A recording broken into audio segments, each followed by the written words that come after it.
In last lecture, we obtained a relation between degree measure and radian measure. We derived the relation that pi radian is equal to 180 degree. Let us divide both sides by pi, where pi is equal to 3.142. So we get pi radian divided by pi, where pi in the denominator is a number, pure number.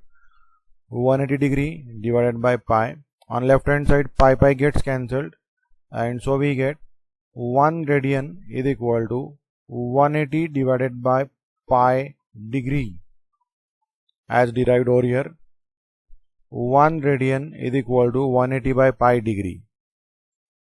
If now we substitute pi equal to 3.142 over here, 3.142, then we get 1 radian equal to 57.3248 degree.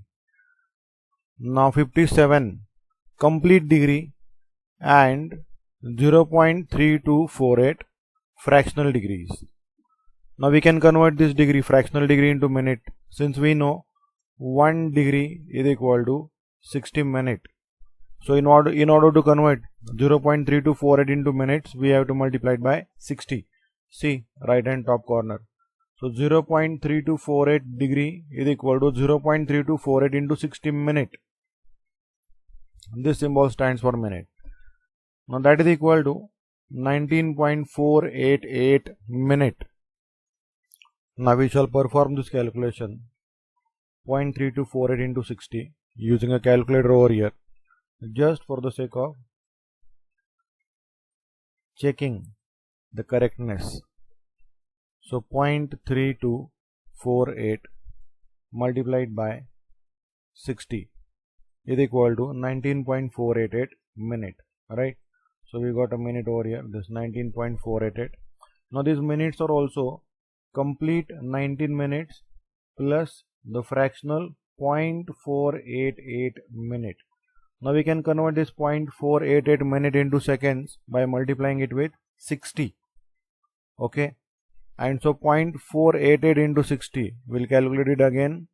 0.488 into 60 is equal to 29.28. Now we can round it off. 29.28. See, 29.28. Since the number after immediate number after decimal is less than 5, we can discard this, we can neglect this, and we can simply write 29 seconds. So finally we get 0.3248 degree is equal to 19 minutes and 29 seconds. And so we can finally write 1 radian.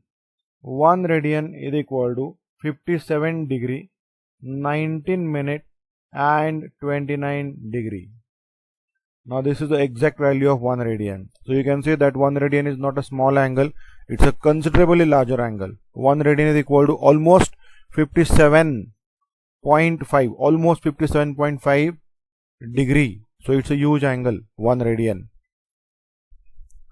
Now we are going to find out the displacement per minute of minute hand and hour hand. So first we'll find the displacement per minute of a minute hand and then of a hour hand. This HR stands for hour. Have a look at this clock. The thinnest hand is the second hand. This is the second hand. Then this is minute hand, and the thickest hand is the hour hand. Now as we know, second hand takes only 1 minute to complete one rotation, that is 60 seconds. So second hand requires 60 seconds to complete one rotation. One rotation is equal to 360 degree. So for 360 degree displacement, second hand takes 60 seconds. Now for minute hand completes one rotation in 1 hour. 1 hour is equal to 60 minutes. So minute hand completes a displacement of 360 degree. Minute hand completes a rotation, one rotation, that is equal to 360 degree in 60 minutes, right? And now about hour hand.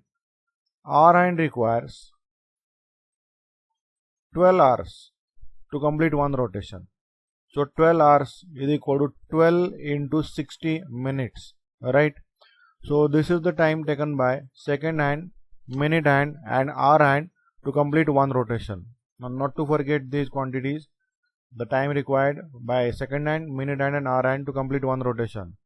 Now remember again, second hand requires 1 minute, that is 60 seconds to complete one rotation. Minute hand requires 1 hour, that is 60 minutes to complete one rotation, and hour hand requires 12 hours, that is 12 into 60 minutes to complete one rotation.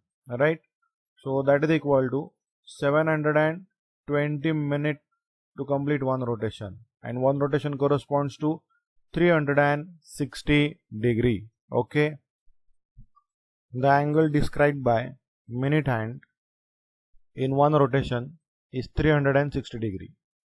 That is, in 60 minutes it completes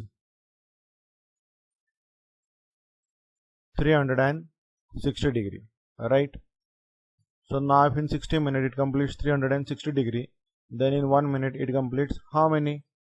So it's simply like in 60 minutes 360, then in 1 minute x.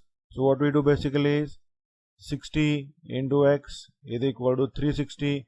So 0 0 cancel, 6 6 are 36. So the same value we got over here. The rotation completed by minute hand in 1 minute. 1 minute is of 6 degree. So minute hand goes forward by 6 minutes. 6 degree in 1 minute. So the displacement of minute hand in 1 minute is equal to 6 degree. The angle completed by minute hand in 1 minute is equal to 6 degree. Now we'll try to find out the angle described by hour hand in 1 minute. Now see, in one rotation, hour hand also, see, let it be hour hand, minute hand or second hand.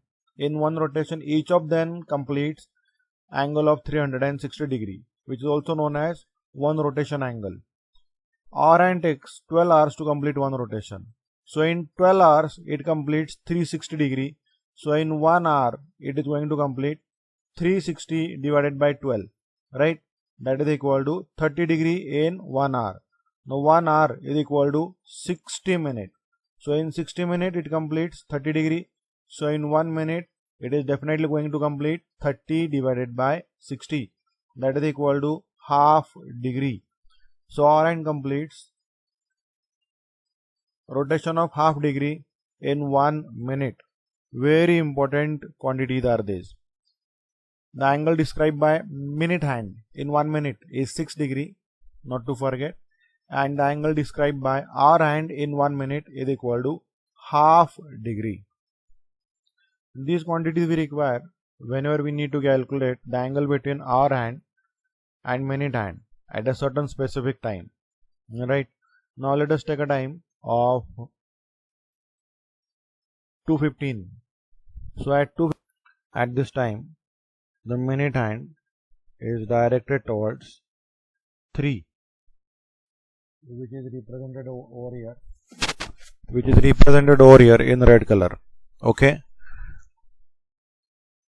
because we are pointing a time 2:15. So minute hand is pointed at 3. And what about hour hand? Now as we know, hour hand travels half degree per minute. So in 15 minutes it must have traveled 15 into half, that is 7.5. So if we'll point it, then it must be somewhere over here.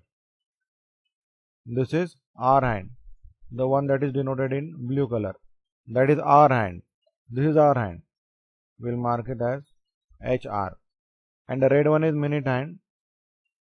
So we need to find angle between these two hands so many times.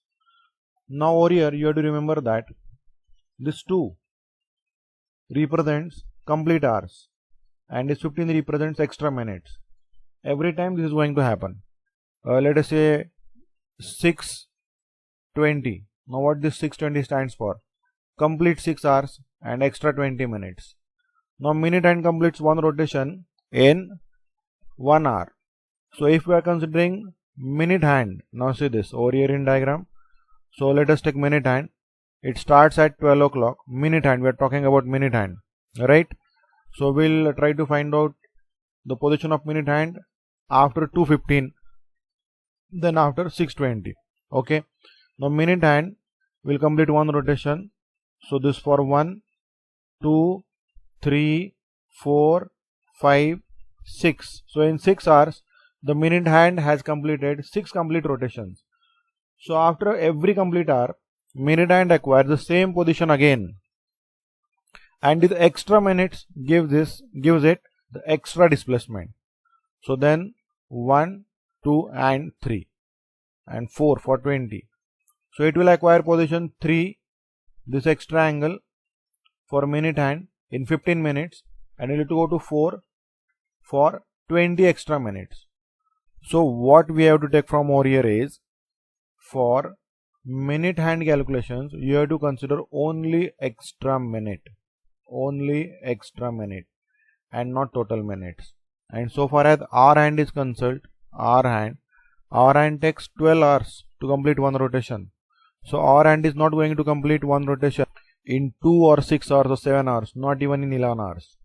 So you have to take total minutes when you are going to calculate the angle described by hour hand. For example, for 2:15, there are 2 complete hours. In 1 hour, there are 60 minutes.